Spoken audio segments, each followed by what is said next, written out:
C'est vraiment le fun pour moi d'être là. C'est une super occasion de pouvoir s'adresser à vous, s'adresser... Enfin, c'est pas souvent qu'on fait des conférences dans la vie. En réalité, c'est pas un événement qui arrive si souvent que ça. Alors, moi, ça me fait vraiment plaisir. Et au début de l'automne, avec Catherine et Audrey-Anne, on avait un peu exploré. J'avais dit, de quoi vous voulez que je parle? On avait un peu convenu que je parlerais de l'interdisciplinarité, vu que c'est un sujet, effectivement, que j'ai travaillé beaucoup, mais ça fait longtemps. Puis l'interdisciplinarité, ça, en fouillant, plus je fouillais, plus je me retrouvais dans quelque chose de grand. Puis jusqu'à me questionner sur la nature de l'art, sur les raisons pour lesquelles on fait ça. En fait, à force que j'essayais de comprendre des choses par rapport à l'interdisciplinarité, j'arrêtais pas d'aller plus profond. C'est un peu ça que je vais faire avec vous aujourd'hui. Je vais quand même parler un peu de l'interdisciplinarité parce que c'est un cas intéressant. Et après ça, je vais descendre un petit peu dans les dans les sous-bassements anthropologiques de ce que j'appellerais le comportement artistique. Finalement, ça a toujours été ça qui m'a intéressé. Pourquoi on fait de l'art? Qu'est-ce que c'est cette espèce de pulsion, de compulsion que les humains ont eu depuis le début des temps à créer des objets, créer des situations, des performances, etc. Il y a une particularité que vous allez voir dans le travail que je vais vous présenter, c'est qu'on est beaucoup habitué, on a beaucoup vu au fil des derniers siècles, décennies, etc., l'art de l'extérieur. C'est-à-dire, on le regarde dans ses manifestations extérieures, essentiellement les œuvres. Et moi, je tourne un peu le regard vers l'intérieur pour le comprendre. Je trouve que c'est la façon dont on peut le comprendre finalement, c'est en regardant qu'est-ce qui anime l'artiste, qu'est-ce qui anime le récepteur de s'engager avec la création ou s'engager avec des œuvres. Et quand on fait ça, on se met à voir l'art sur un autre angle, non plus sous l'angle un peu conventionnel d'une espèce de langage ou d'une espèce de forme d'expression, mais vraiment de voir une fonction qui est existentielle dans le sens que ça touche à l'existence, au vécu, au ressenti des personnes. Moi, je suis... les gens rient si je dis que je suis pas une théoricienne de l'art, mais en réalité, c'est vrai, j'ai fait beaucoup de travail théorique, mais mon terrain pour le travail théorique, c'est mon atelier en premier. Après ça, c'est les centaines et centaines d'artistes avec lesquels j'ai travaillé, surtout dans des programmes de deuxième cycle. Et après, c'est les écrits d'artistes. Quand je suis tombée dans l'immense collection des écrits d'artistes, qui est pas si bien connue, puis qui fait pas tellement partie de la théorisation de l'art, j'ai vu justement une autre image que celle qu'on a souvent. Ça m'a beaucoup intéressée. Et donc, ça, c'est mon terrain. C'est sûr que je dirais pas que j'ai pas lu d'autres choses, mais c'est toujours je l'ai toujours validé, si on veut, à travers le terrain comme tel, de ma pratique à moi, puis de celle des autres personnes que je connais. Alors voilà. L'autre chose aussi, c'est que la conférence s'appelle « Vous êtes ici ». Je me donne un peu le mandat de nous situer dans le temps actuel de l'art. Essayer de voir un peu qu'est-ce qui se passe aujourd'hui, où est-ce qu'on en est un peu par rapport à la suite des choses. Et ce que je vois, c'est que quand on regarde la situation actuelle, puis qu'on essaie de se demander les questions, est-ce que c'est de l'art, est-ce que ça n'en est pas, est-ce que c'est quelle sorte d'art que c'est, quand on essaie de deviner c'est quoi les courants aujourd'hui, etc., on tombe rapidement dans une espèce de foisonnement où on voit pas beaucoup clairement des lignes se dessiner. Pour vraiment pouvoir parler sans être trop dans les paradoxes dans lesquels on se met quand on dit est-ce que c'est de l'art ou non, je crois qu'il faut regarder les choses, faut les mettre en perspective, dans l'histoire, donc une espèce de regard diachronique qui traverse le temps et qui nous donne, pour faire ça un peu simple, là, je nous invite à garder à l'esprit quand on pense à l'art 4 grands moments de l'art. C'est une simplification, mais c'est quand même, vous allez voir, ça va marcher un peu. Le premier, c'est de jamais perdre de vue qu'avant l'art occidental, l'art qu'on connaît, il y avait quelque chose. Il y a des formes artistiques ou mettons proto-artistiques qui remontent jusqu'au paléolithique, là, jusqu'à la préhistoire. Il y a de l'art avant, puis il y a de l'art ailleurs. Il y a beaucoup de cultures où l'art est complètement différent, leur façon de le penser, leur rapport à l'art est complètement différent d'une autre. Donc, il faut se voir, nous, comme un cas en particulier dans un ensemble de situations où on a eu plusieurs systèmes de l'art, plusieurs approches de l'art à travers le temps puis dans la géographie. Un avant, donc, ou un ailleurs. Après ça, faut penser à la période moderniste, qui est la période qui va à peu près de 18e, 19e, 20e siècle, à peu près, qui a marqué notre compréhension de l'art, qui nous a donné nos critères, nos concepts, tout ça. C'est encore, même si on n'est plus dans cette période-là, on est encore en train de se référer à cette période-là, fait que ça, on la garde. Et après ça, il faut voir aussi qu'il y a une période postmoderniste, c'est-à-dire une période qu'on situe là dans les années 60, 70, 80, 90, la dernière partie du 20e siècle, qui est en résonance avec la période moderniste, mais qui est assez différente, qui a tout à fait créé des nouvelles situations par rapport à l'art. Et finalement, la période actuelle, que je ne nommerai pas, que je pense qu'on ne peut pas nommer, il est trop tôt pour lui donner un nom, mais on n'est plus dans le postmodernisme, on n'est plus dans la logique du postmodernisme, ça, à mon avis, c'est assez clair. Donc, si on garde à l'esprit qu'on a ces grandes situations-là, l'image qu'on se fait de l'art, elle est plus large, puis elle est peut-être moins absurde, en fait. Je vais commencer par en parler du système moderniste. C'est que, comme j'ai dit, notre compréhension de l'art classique, la théorie de l'art, etc., est beaucoup ancrée dans ce système-là qui a été finalement là. Comme j'ai dit, qui a eu ses racines en 1300 à peu près, puis qui a été vraiment, vraiment important entre 1700 et 1950, moi, je dirais là. Grosso modo, toutes choses étant relatives, évidemment. J'ai mis deux couvertures de livres qui, à mon avis, le montrent bien. Un livre qui s'appelle « The Invention of Art », qui explore le début de ce système-là, le système moderniste, comment est-ce ça s'est installé. Puis il y a un autre livre qui s'appelle After the End of Art, qui documente et argumente ce que lui appelle la fin de l'art, qui, selon lui, arrive en 1960.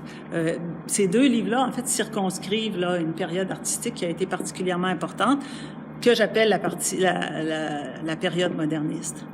Déjà, j'ai dit, il y a les racines en 1300. En 1350 environ, en musique, il y a eu un renouveau du travail polyphonique qui a fait que les compositeurs à l'époque ont appelé ça l'ars nova, c'est-à-dire le nouvel art. Et du coup, ce qui était venu avant, ils ont appelé ça l'ars antiqua, l'ancien. Et juste cette notion-là d'avoir un nouveau versus un ancien, c'était déjà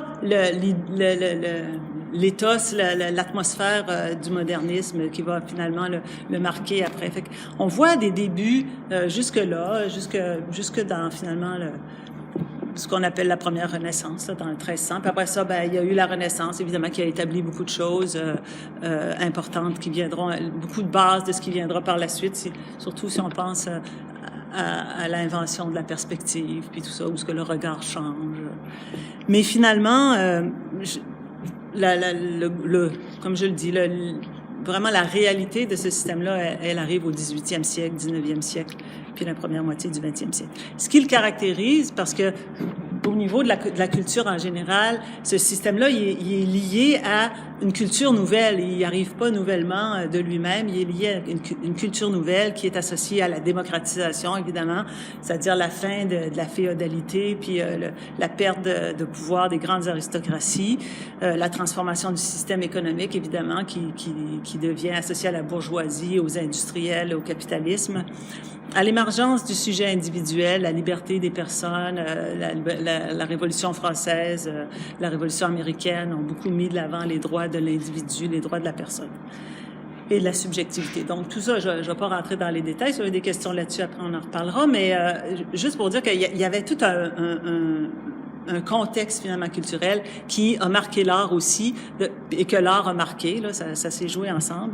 en amenant des notions que vous allez reconnaître là, si vous êtes féru un peu d'histoire de l'art. La notion d'histoire de l'art, premièrement, comme j'ai dit tout à l'heure, l'avènement d'une forme d'art qu'on appelle l'art nouveau, puis l'art d'avant, c'est l'art ancien, cette espèce de conscience-là que l'art évolue, puis la notion d'une histoire de l'art, que les mouvements que l'art a l'air d'évoluer, que les mouvements s'enchaînent un après l'autre pour sembler aller quelque part et non pas juste explorer ceci, cela, une espèce de grande diversité, mais qu'il y a comme une logique, on a l'impression qu'il y a une logique dans l'histoire de l'art qui est en ordre chronologique.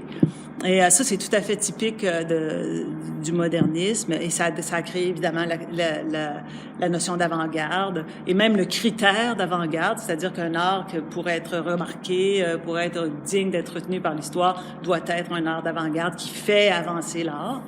Il y avait toutes sortes d'artistes qui faisaient toutes sortes de choses. Ceux qu'on a retenus, c'est ceux qui faisaient avancer justement l'art. Après ça, on s'est mis à voir les récepteurs comme un public, alors qu'avant, leur présence était relativement aléatoire. Si, mettons, la musique se passait dans la cour, les cours des aristocrates, ben c'est les gens qui s'adonnaient à être là, qui s'adonnaient à entendre le petit concert qui avait lieu ou le petit orchestre qui jouait ou tout ça. Ou qui allaient à l'église entendaient les grandes œuvres de Bach. C'est comme un public un peu aléatoire, c'est-à-dire ça adonnait, ou même au niveau de la culture plus populaire, les gens passaient, ça se passait là, ils s'arrêtaient. Il n'y avait pas un esprit qui appelait le public à venir à nos affaires. C'est-à-dire, là, j'installe une salle de spectacle dans laquelle je vais dire, je vais faire un concert la semaine prochaine, vous êtes invités à venir, tout le monde est invité. Puis, ce comportement-là de dire, on va faire une exposition, les gens vont venir, donc d'interpeller le public puis de leur dire, venez voir ou venez entendre. Ça, c'est un nouveau comportement qui fait que les récepteurs, qui, justement, avant étaient dans leur vie, puis avaient accès à des choses artistiques, tout à coup sont conviés à devenir un public. Ça aussi, c'est assez typique du modernisme. Puis après ça, il y a eu l'œuvre, évidemment. Là, l'œuvre est devenue un objet décontextualisé. Tu sais, si on peut imaginer que ben là, le concert va se donner ici à Strasbourg, puis après ça, il va se donner à Paris, puis après ça va être le même concert qui va se déplacer. Il est autonome. C'est la même chose pour la peinture. On se met à faire des peintures sur des cadres, des toiles montées sur des cadres qu'on peut enlever du mur, transporter, vendre, échanger, amener ailleurs, exposer, etc. Les œuvres deviennent des objets. Et donc, finalement, la notion d'avant-garde fait un travail sur la forme. On met beaucoup l'emphase sur la forme. L'œuvre, elle doit, comme j'ai dit, elle doit innover, mais au niveau de la forme, l'innovation, elle doit être surtout formelle. Et ça va jusque dans les années 50 où un critique dit, ben, une œuvre d'art, pour être une œuvre d'art, doit être au sujet de l'art.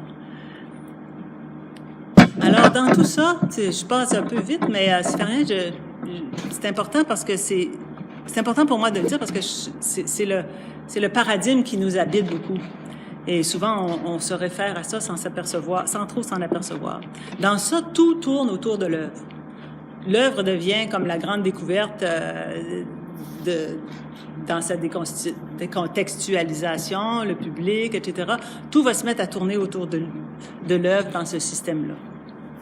Et c'est un système qui a objectifié l'art, qui finalement a rendu l'art, s'est mis à voir l'art comme une production d'objets, puis et les gens comme des récepteurs de cet objet-là. L'artiste est un producteur, etc. Et pourquoi? Ben, si je le remets encore en lien avec la culture plus large, ben, c'est parce qu'on est dans une économie capitaliste de production et d'échange d'objets. Fait que c'est facile à argumenter. On est dans une société scientiste aussi qui voit juste des choses tangibles, qui voit des choses mesurables, qui voit pas de choses intangibles, qui voit pas ce qui se passe dans les esprits des personnes, qui veut pas en tenir compte tellement. une société qui pense en termes linéaires de cause à effet, c'est-à-dire moi je suis un artiste, je produis, puis la production est l'effet, puis de cause en effet, les choses se produisent finalement. Puis l'autre raison, c'est parce que c'est ça à quoi les penseurs de l'art avaient accès. Parce qu'il y a aussi une caractéristique intéressante, c'est que c'est pas les artistes qui ont écrit la théorie de l'art, c'est des philosophes, c'est des critiques, c'est des historiens d'art. Et dans un monde de spécialisation, là, où toutes les différentes cases de la connaissance sont spécialisées, ben c'est des spécialistes qui ont créé la théorie de l'art et qui, donc, eux, parce qu'ils n'étaient pas nécessairement les artistes, voyaient l'art, voyaient l'œuvre et s'intéressaient à l'œuvre. Et donc, ça a fait que la question de l'art a toujours été, quand on dit qu'est-ce que l'art, en fait, ce qu'on dit, c'est qu'est-ce que l'œuvre d'art. On dit qu'est-ce que c'est, qu'est-ce qui fait qu'un objet est un objet d'art? Qu'est-ce qui fait que cette œuvre-là, c'est une œuvre d'art? Qu'est-ce qui fait que Nelson Goodman, il pose cette question-là, qu'est-ce qui fait que le pare-choc accidenté dans un musée, c'est un objet d'art, mais le même pare-choc accidenté sur la scène d'accident, évidemment, c'est pas un objet d'art. Puis là, il y a cette espèce de questionnement, mais qu'est-ce qui diffère? Ouais, c'est quoi qu'il y a de plus? C'est quoi qu'il y a de moins? Ben, finalement, c'est quoi la caractéristique? Puis on le cherche dans l'œuvre. On cherche vraiment qu'est-ce qui est arrivé à cet objet-là. On le cherche vraiment dans l'œuvre. Et finalement, je sais pas si vous avez lu un peu ces théories-là, mais finalement, c'est très, très alambiqué et c'est peu convaincant. On va dire que pour qu'il y ait de l'art, il faut qu'il y ait significant form, c'est-à-dire une forme signifiante. Forme, signifiance.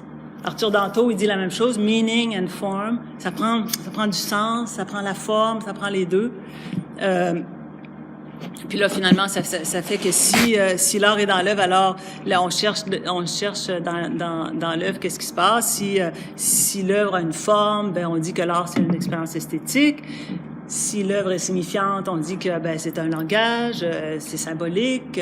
Puis finalement, c'est un peu oui, mais il me semble que ça touche pas le fond de. En tout cas, pour moi, ça touchait pas le fond de mon expérience, si on veut.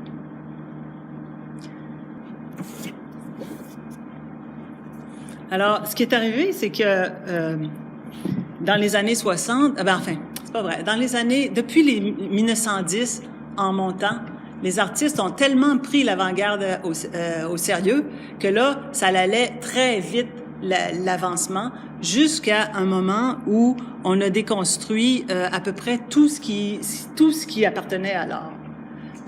On a déconstruit les disciplines, on a ouvert ça, on a déconstruit la peinture, on a déconstruit la sculpture. Vous comprenez ce que je veux dire quand je dis déconstruire?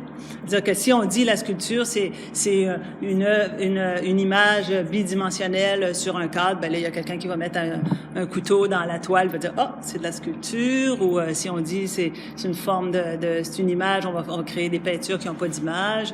Si on dit, on a fait de la musique, on a mis un pianiste sur la scène, puis on a attendu pendant 4 minutes de silence où ce qu'on était supposé d'écouter les sons ambiants.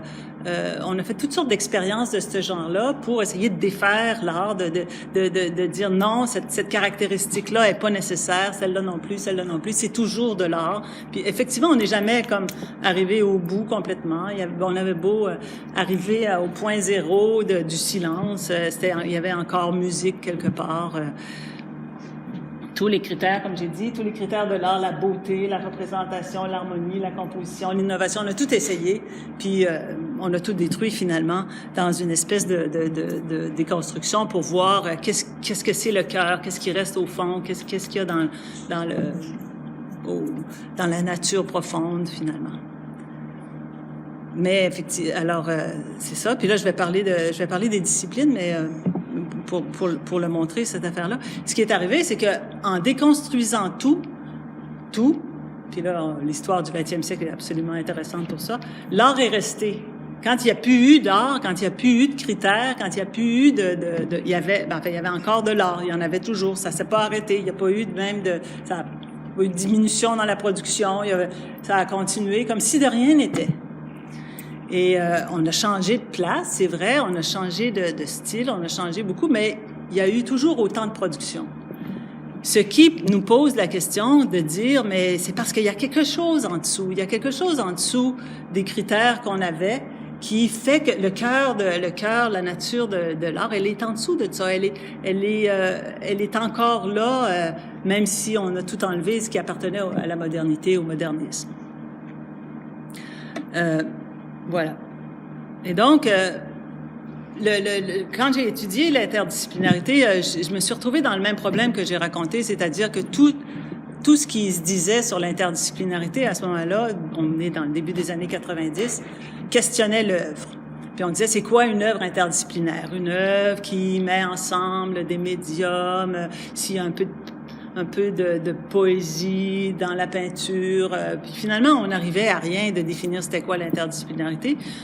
Jusqu'au moment où, à un moment donné, il a été proposé, moi j'ai travaillé beaucoup sur cette question-là, de dire que l'art, il est dans la personne. C'est le fait que, mettons, une personne comme moi, qui est formée comme une musicienne, qui est formée en musique, va aller faire de l'art visuel. À la fin, je fais de l'art visuel, il y a quelque chose de disciplinaire dans ce que je fais, mais moi, mon trajet est interdisciplinaire. Moi, je suis passée de tel art à tel autre. Moi, j'ai décidé à un moment donné que j'allais faire une vidéo, mettons. Mais je suis pas ça fait pas de moi un vidéaste, mais mon processus m'emmène d'une discipline à l'autre. Fait que c'est de voir l'art dans la personne, dans l'artiste, ben ça. Il est rendu là. Ok, je vais changer. Ça permet ça permet tout à fait de le voir autrement. Et donc de poser la même question un peu que par rapport au modernisme dont j'ai parlé, c'est-à-dire si les disciplines sont déconstruites et qu'il se fait encore de l'art autant, alors c'était quoi une discipline? Et aussi, le fait qu'on a des disciplines en Occident, il y en a d'autres ailleurs. Il y a des disciplines différentes en Extrême-Orient, dans le Moyen-Orient. Un très bon exemple de ça, c'est la calligraphie, qui est une discipline majeure dans le Moyen-Orient et dans l'Extrême-Orient, que nous autres, on n'a pas en Occident. Là. On ne sait pas particulièrement... On a fait un peu, mais c'est pas une de nos disciplines vraiment importantes, la calligraphie. Donc, finalement, les disciplines, qu'est-ce que c'est? Et une discipline... C'est ce que moi j'ai proposé, c'est un arrangement traditionnel ou conventionnel de médium, d'approche puis de façon de faire. Alors on s'entend, on travaille toujours là-dessus, on va travailler toujours de la même façon. Mettons, je reviens encore avec l'idée de la peinture. Si j'ai une toile, si j'ai des médiums de couleurs, etc., je travaille avec des pinceaux, je crée des images. Abstraite ou pas, c'est de la peinture. Mais si, tout à coup, je mets ça sur papier, en dessous d'une presse, je fais plusieurs versions, ça devient de la gravure, c'est plus la même discipline. Et si je fais un truc en 3 dimensions, tout à coup, ça devient une autre discipline, ça devient la sculpture. Donc, les disciplines sont des espèces d'arrangements traditionnels sur lesquels on s'est entendu, puis dans les paramètres desquels on a travaillé. Et ce qui est arrivé quand on a eu au 20e siècle, c'est qu'on a ouvert ces grandes... les champs, les frontières qu'il y avait entre les disciplines pour se mettre à travailler avec toutes sortes de matériaux, toutes sortes d'idées différentes. Indépendamment des disciplines traditionnelles.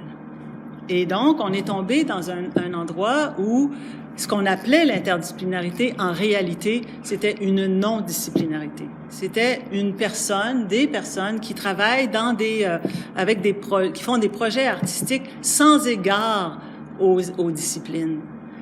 C'est les matériaux que je choisis, les formes que je choisis, les manières que je vais travailler, qu'est-ce que je vais mettre en œuvre, ça dépend de mon projet et non pas de ma formation finalement ou du monde auquel j'appartiens.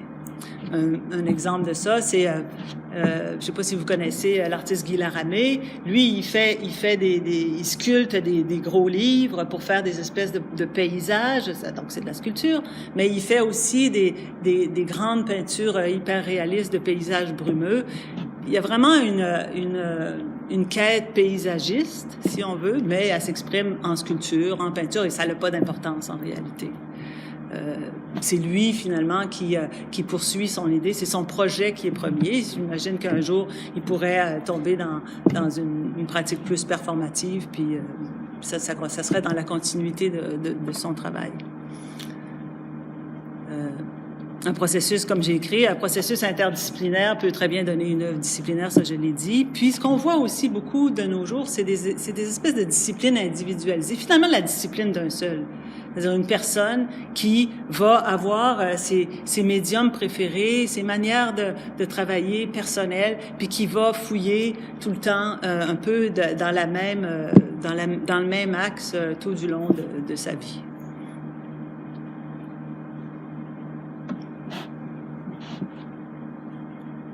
Ceci nous dit que j'ai pris le temps de faire ce tour-là, que j'espère que j'ai pas fait trop vite, mais parce que je voulais arriver à quelque chose, je voulais arriver à ce que ça nous dit, finalement, de l'art. On tombe dans une espèce de Lego transhistorique. C'est-à-dire, ce qu'on voit, c'est que, OK, on peut faire de l'art avec n'importe quoi, n'importe où, mais en fait, l'art n'est pas n'importe quoi. Et c'est comme s'il y avait une espèce de grand jeu de Lego, une espèce de grand pool de possibilités, d'idées, de matériaux, de façons de faire, d'approches, de dimensions dans lesquelles on intervient et que l'artiste agence pour créer une œuvre. C'est comme si on avait un grand champ de possibles. Et lorsqu'un certain agencement dans ce champ-là devient traditionnel puis commence à être travaillé par beaucoup d'artistes, ça devient une discipline.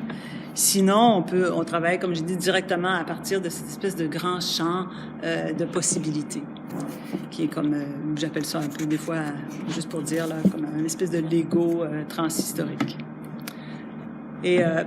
Et à partir de là, ce qu'on voit, c'est qu'il y a des idées aussi qui sont communes dans ce grand champ-là. Tu sais, l'idée de composition, par exemple, elle s'applique en musique, mais elle s'applique aussi dans le travail visuel. Elle s'applique à la chorégraphie. Elle s'applique à beaucoup de différents champs. La notion de dessin s'applique dans beaucoup de différentes disciplines aussi.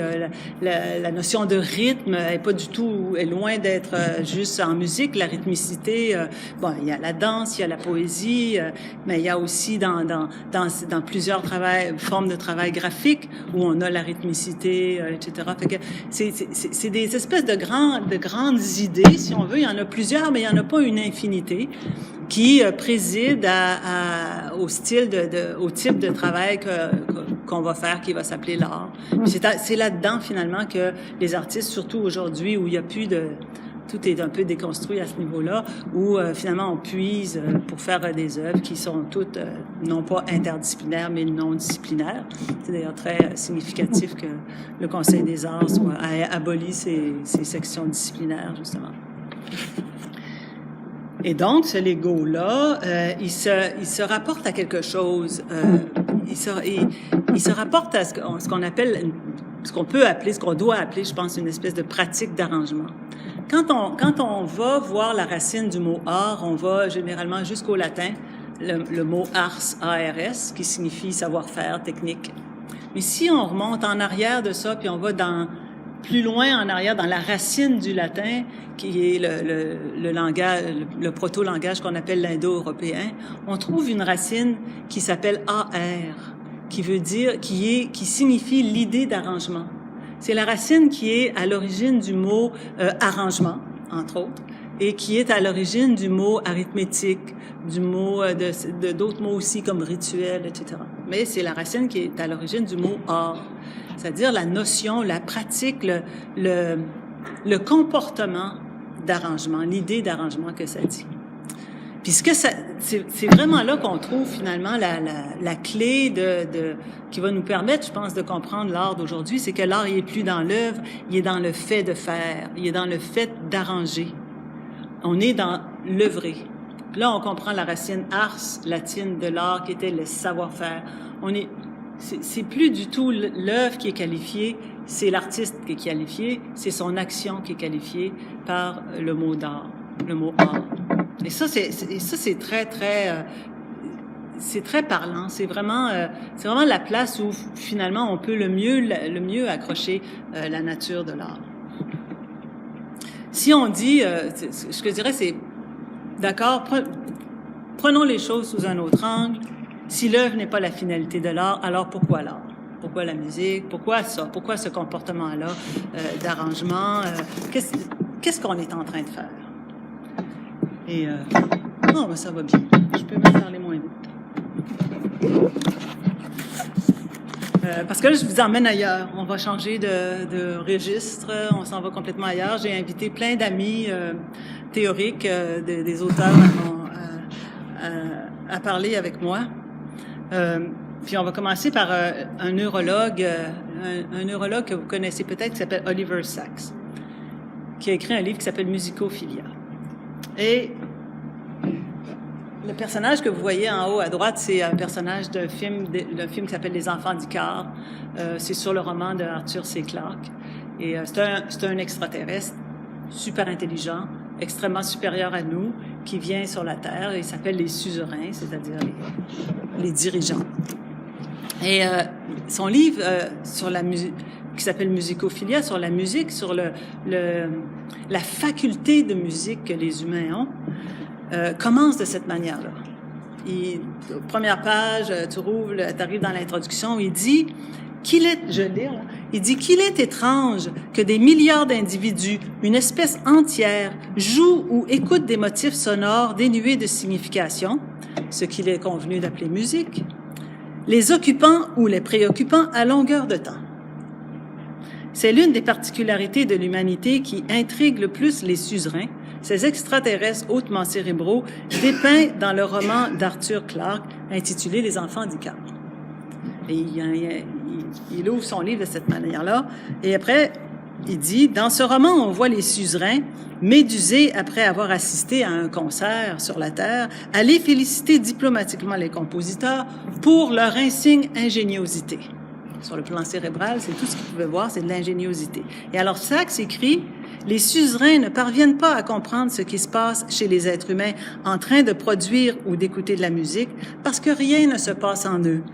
En tant qu'espèce, ils n'ont pas le sens de la musique. Et là, le reste du livre va essayer de décrire c'est quoi le sens de la musique. Mais moi, ce que j'ai accroché là-dedans, c'est ce qui se passe en eux, ce qui se passe en nous. Là, je sais pas, mais pour moi, ça devient clair la différence entre le pare-choc sur la scène d'accident puis celui qui est dans le musée. Ce qui se passe en moi est complètement différent quand je vois le même pare-choc, dépendamment que je le vois sur la scène d'accident ou que je le vois dans le musée.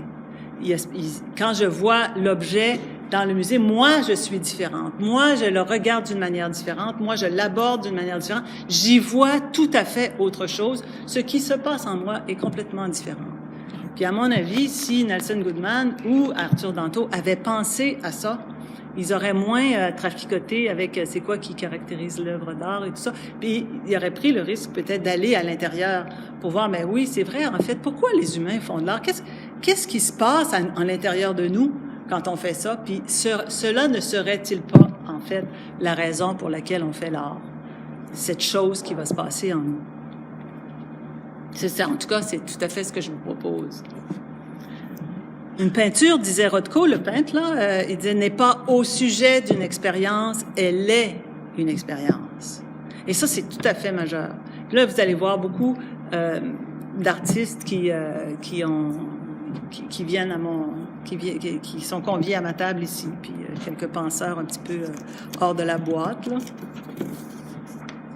On a ici Brian Eno qui dit « Cessez de penser aux œuvres d'art comme à des objets et voyez-les comme des déclencheurs d'expérience.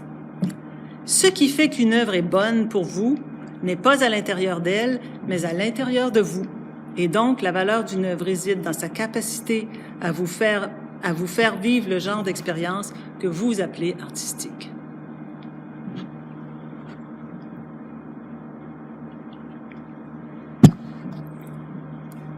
Là, on a un propos qui est un petit peu plus long, mais qui va exactement dans le même sens. C'est Susan Sontag qui dit « Une œuvre d'art, examinée en sa qualité d'œuvre d'art, constitue un domaine d'expérience et nullement une déclaration d'opinion ou la réponse à une question. L'art ne vient pas nous parler de quelque chose, il est lui-même ce quelque chose. Tout à fait l'écho de ce que Rothko disait. Il n'est pas au sujet d'une expérience, il est l'expérience. L'art ne vient pas nous parler de quelque chose, il est lui-même ce quelque chose. L'œuvre d'art a dans le monde sa place, son existence propre. Elle n'est pas simplement là comme un texte ou un commentaire du monde. Elle dit, cela ne veut pas dire que l'œuvre d'art représente un monde clos, refermé sur lui-même. Les œuvres d'art se réfèrent au monde réel, à nos connaissances, notre expérience, nos valeurs.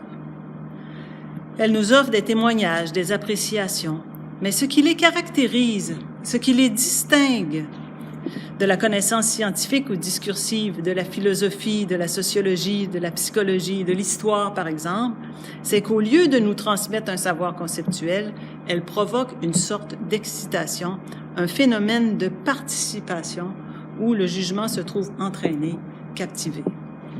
Et selon moi, ici, la notion de participation est tout à fait importante.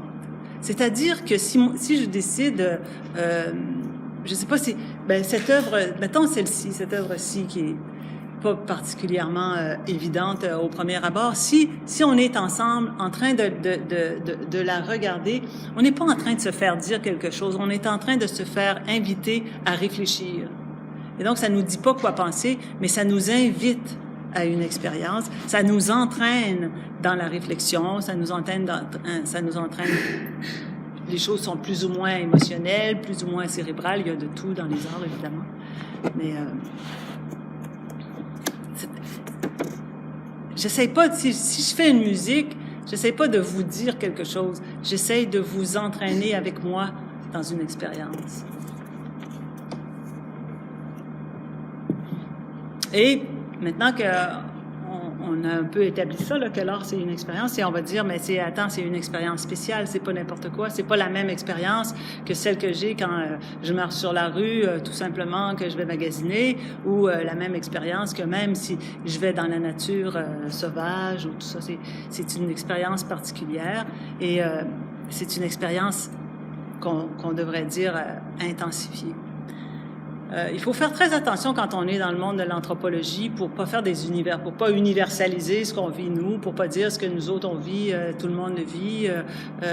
On est très prudent avec ce qui est universel, mais il y a un auteur qui est effectivement très très prudent, qui s'appelle Jean-Jacques Nattier, qui est un ethnomusicologue, qui dit pour McAllister et de nombreux ethnomusicologues, c'est bien la création d'une heightened experience, une expérience intensifiée, qui constitue un des rares universaux acceptables. À travers tous les peuples qui font de la musique, parce que lui, dans ce cas-ci, c'est un musicologue, s'il y a quelque chose qui se retrouve partout, c'est la notion d'une expérience intensifiée. C'est la notion d'une expérience concentrée, intensifiée. Et à mon avis, ça, c'est caractéristique de l'art, à son avis aussi d'ailleurs. Je l'expliquerai de cette façon-là en disant que par l'intention, l'attention, par tout ce qu'on mobilise dans pas juste dans la création de l'œuvre d'art, mais aussi dans la réception de l'œuvre d'art, il y a des efforts, la concentration, le savoir-faire, une puissance psychique qui est mobilisée. L'art est une augmentation de la vie ordinaire. C'est parce qu'on est nous-mêmes si on veut, intensifier, si on veut, dans notre présence, dans la création ou dans l'œuvre. Et aussi parce que l'art n'est pas dirigé vers une finalité externe. Ses efforts sont réinvestis en lui-même. Il peut se concentrer et s'approfondir. Tu sais, parce que quand j'ai dit le comportement d'arrangement tout à l'heure, en fait, cette définition-là, elle pourrait s'appliquer à peu près tout ce que les humains font. La technologie, toutes sortes de choses finalement, mais la particularité de l'art, c'est que cet arrangement-là, il n'est pas pour une finalité haute, il n'est pas fait pour d'autres choses que l'expérience artistique. Il n'est pas canalisé dans une autre finalité. On va le voir un peu plus loin.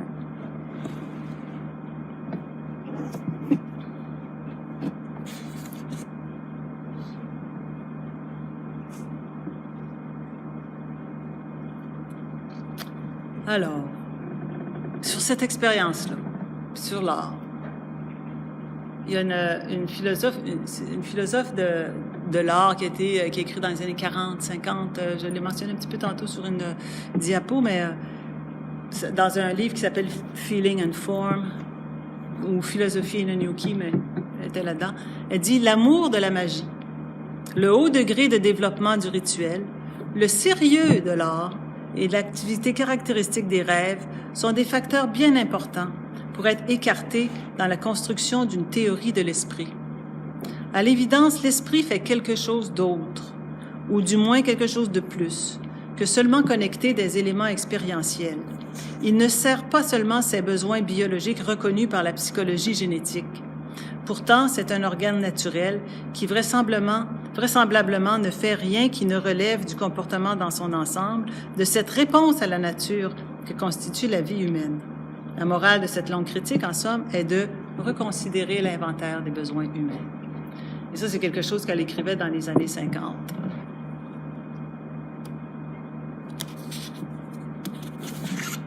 Ce que nous fîmes dans les années 60. Dans les années 60, il y a eu la psychologie humaniste, il y a eu Maslow, il y a eu tout à coup des discours sur les besoins. Ce qui est intéressant, bon, Maslow, la pyramide, tout ça, mais au-delà de ça, évidemment, on pourrait dire que les humains ont comme 3 types de besoins. Les besoins physiologiques, évidemment, les besoins que j'appelle relationnels, puis les besoins ontiques, c'est-à-dire qui ont rapport à l'être, qui sont de l'ordre de l'être, du vécu, du ressenti. Dans les besoins physiologiques, il y a, c'est ça, manger, boire, finalement se maintenir en vie, on a un besoin de sécurité, on a besoin de vêtements, de tout ça, on a besoin d'avoir la santé, on a besoin d'avoir une espèce de sécurité prospective, c'est-à-dire de savoir qu'est-ce qui va arriver demain, on a besoin d'une stabilité par rapport à ça. Ça, c'est les besoins qui sont reconnus dans la société par les institutions, par la médecine. On est beaucoup là. La science est beaucoup dans les besoins physiologiques. Après, on a les besoins relationnels, évidemment, que tout le monde a. On a besoin d'être aimé, que quelqu'un nous connaisse. On a besoin d'intimité, de reconnaissance, d'écoute, d'appartenance, de faire partie d'un groupe.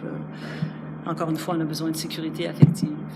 Ça va aussi. Puis on a aussi des besoins ontiques, des besoins importants au niveau de l'accomplissement de soi. On a besoin de se réaliser, de s'éduquer, de se cultiver, de se développer. On a besoin de créativité, de liberté, d'autonomie, d'avoir le choix dans sa vie. On a besoin de sens, absolument. On a besoin de comprendre, de sentiment d'intégration, la clarté dans les enjeux de vie. On a besoin de dépassement de soi, puis d'être ensemble, de communication, d'échange, de culture. Ça, c'est tous les besoins ontiques. Ce qui est arrivé beaucoup, je pense, dans la société, ça a été de penser ces besoins-là, parce que Maslow avait fait une espèce de pyramide, donc de les penser en termes d'une hiérarchie des besoins, si on veut. Mais je pense que en art, on sait très bien que, en fait, les besoins ontiques, parfois, pour y répondre, on va sacrifier, on va mettre en danger les besoins physiques.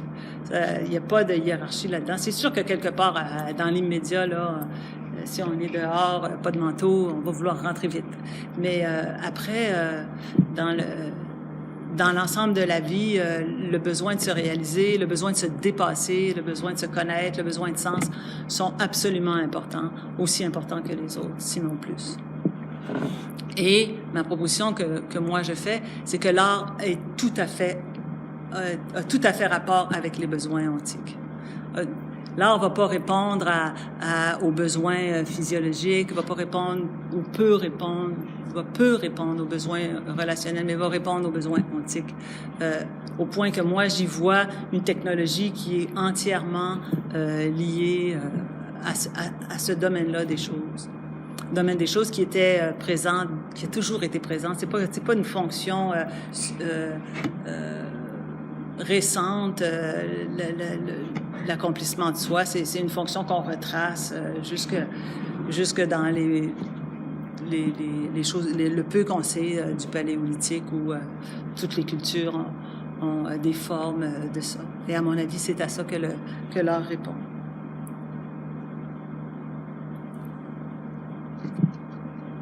chose avec laquelle la psychiatre Patricia Garel est d'accord. Elle dit « L'art fait partie intégrante du parcours de l'homme depuis la préhistoire, qu'il s'agisse de peinture, de sculpture, de musique, de danse ou de théâtre, pour ne citer que ceux-là. L'art est un moyen essentiel à l'homme pour faire face à son destin d'humain, conscient de sa propre mort. Il donne accès à cette dimension mystérieuse et sacrée qui permet un nouveau regard sur le monde, sur l'autre et sur soi. »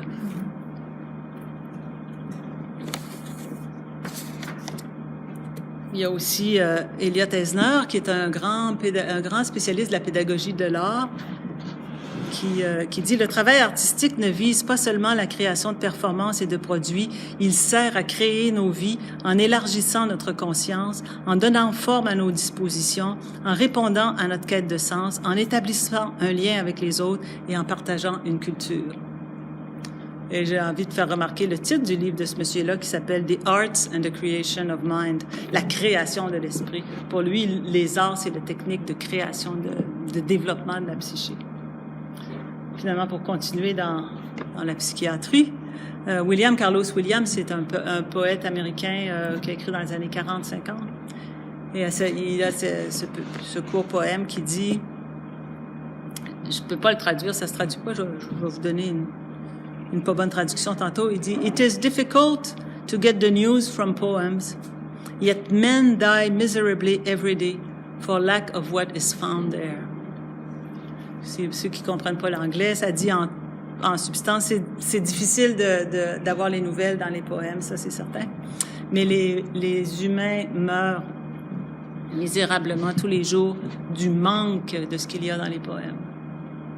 Pour moi, ce poème-là rejoint tout à fait le travail de la psychiatre, justement, pour qui c'est tellement une dimension essentielle de la psyché humaine qu'effectivement, on meurt si on n'en a pas. Et mon grand ami Joseph Beuys qui dit « L'homme est l'œuvre de l'art ».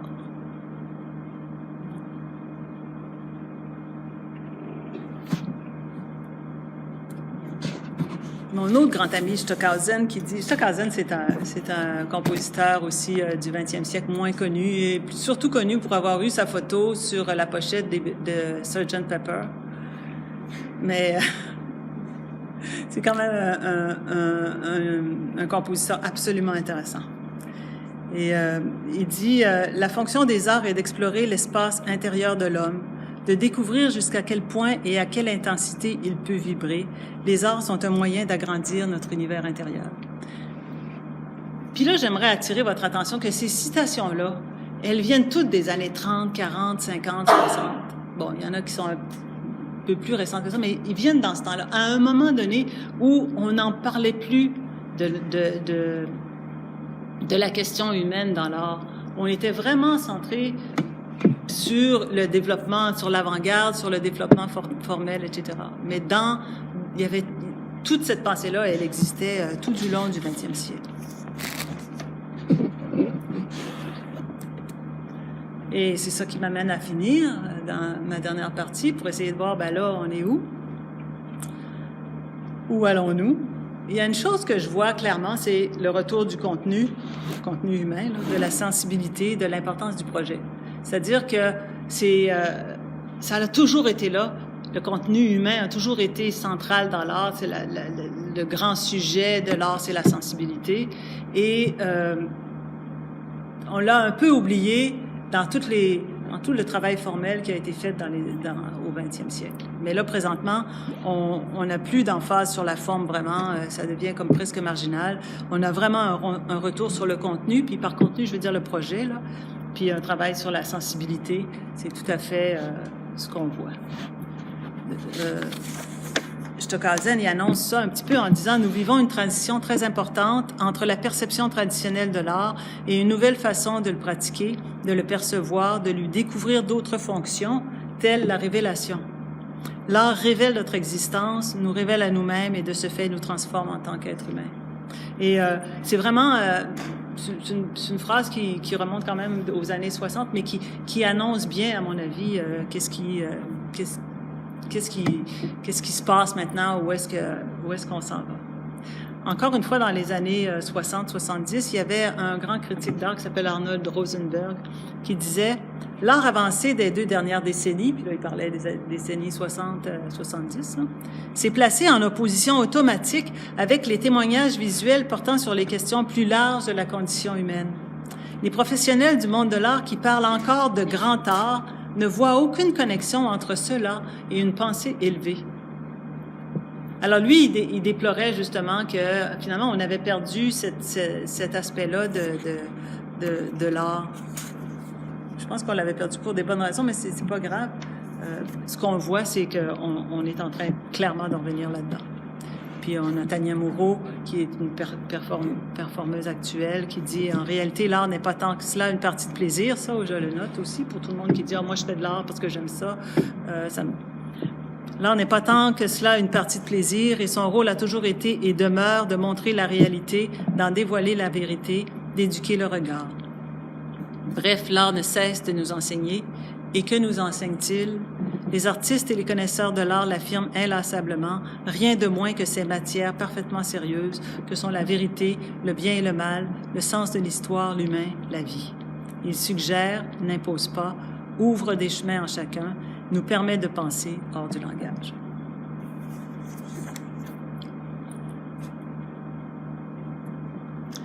Stockhausen, dans la deuxième citation que j'ai dite, il disait une nouvelle façon de le pratiquer. Ah oui, il disait une nouvelle façon de le pratiquer, de le percevoir et de lui découvrir d'autres fonctions. Et ça aussi, c'est quelque chose qu'on voit beaucoup dans l'art actuel. C'est-à-dire pas l'art actuel en tant que style, mais l'art d'aujourd'hui, c'est les nouvelles fonctions. C'est des fonctions qu'on avait soit jamais vues ou qu'on avait vues dans des temps anciens, archaïques. Là, j'en nomme un petit peu, là, mais tu sais, les cérémonies, les commémorations. Aujourd'hui, quand on a besoin d'une commémoration ou d'une cérémonie, on va aller voir un artiste pour nous aider. Les rituels, la guérison, beaucoup, l'art thérapie, tu sais, c'est une fonction de guérison qui revient. L'ornementation, on a ça beaucoup aussi. L'ajout de sens et de symbolisation quand on a besoin d'ajouter du sens. On met 1% devant un édifice, c'est de l'art. On a beaucoup de pratiques spirituelles aussi. Je pense à Sylvie Cotton, je pense à Marina Abramovic, je pense à Paul Pelletier, je pense à beaucoup de personnes qui ont des pratiques. C'est pratiquement des exercices spirituels auxquels les gens sont invités, mais fait que ça aussi, c'est à la fois une fonction ancienne. C'était pas de l'art, ça, dans ce temps-là. Dans ce temps-là, les choses n'étaient pas nécessairement séparées, mais aujourd'hui, après une période où on a vraiment isolé l'art de toute autre forme, où on a voulu, tu sais, on parlait de l'art pour l'art, on a voulu complètement isoler l'art. On voit ces fonctions-là, l'art politique, l'art l'art communautaire. Il y a toutes sortes de nouvelles fonctions qu'on voit arriver présentement. Il y a aussi l'exercice de nos potentiels. Ça c'est un classique. Ça, il y a ça depuis le paléolithique, là, développer le savoir-faire, la virtuosité, le dépassement, etc.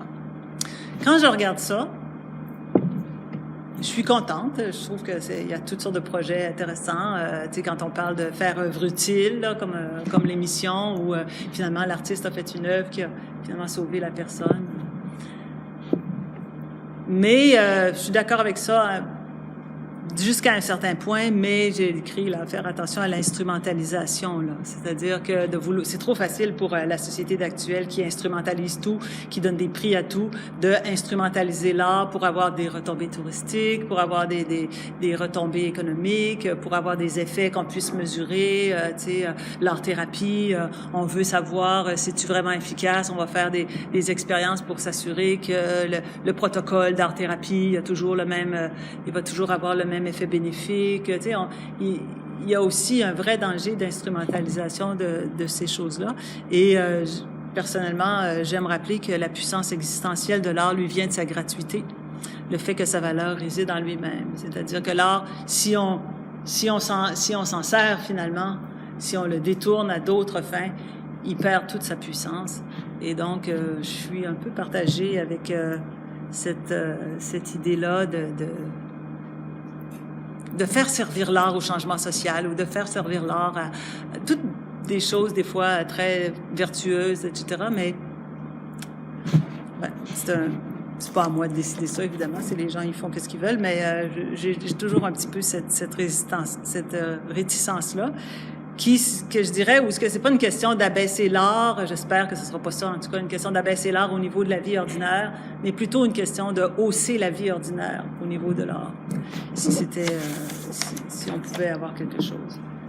Et donc, je vais vous laisser sur cette phrase-là de Joseph Beuys qui est vraiment intéressante. Ça vaut la peine de la méditer. Est-ce que tout faire humain pourrait être ainsi intensifié, comme on l'a vu tout à l'heure? Est-ce que tout mouvement des mains ou mesure de l'espace, est-ce que tout objet et sa forme, est-ce que toute substance et sa qualité peuvent devenir signifiants? C'est-à-dire entrer en relation avec le surtemporel et le contre-spatial, le concept peut-il être ainsi élargi sans limite?